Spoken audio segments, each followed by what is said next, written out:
పవన్ కళ్యాణ్ గారు దాదాపు 10 ఏళ్లుగా పోరాటం చేసి, ఎంతో కష్టపడి ఎన్నో అవమానాలను ఎదుర్కొని, ఈరోజు పిఠాపురంలో భారీ మెజార్టీతో ఎమ్మెల్యేగా గెలుపొందారు.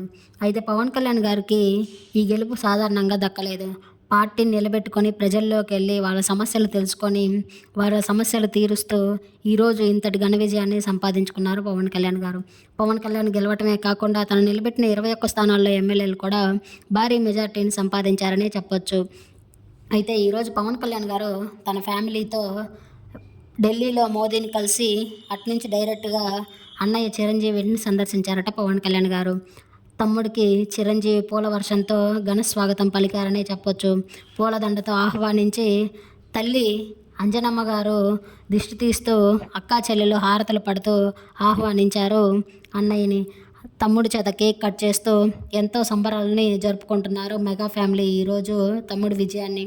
అయితే ఈ మెగా ఫ్యామిలీ సంబరాలు చూస్తుంటే ఎంతో సంతోషంగా ఉందనే చెప్పాలి. పవన్ కళ్యాణ్ తల్లిగారి ఆశీస్సులు పొందుతూ అన్నావతుల ఆశీస్సులను తీసుకున్నారు. అయితే ఈ ఫ్యామిలీని చూస్తుంటే ఎంతో చూడముచ్చటగా ఉంది. ఈ ఈ ఫ్యామిలీ సెలబ్రేషన్స్ చూస్తున్న మెగా ఫ్యాన్స్ అంతా ఎంతో సంతోషిస్తూ కామెంట్స్ చేస్తున్నారు. మీ ఫ్యామిలీ ఎప్పుడే ఇలాగే ఉంటూ ఇంకా మాకు ఆదర్శంగా ఉండాలని కోరుకుంటున్నారు.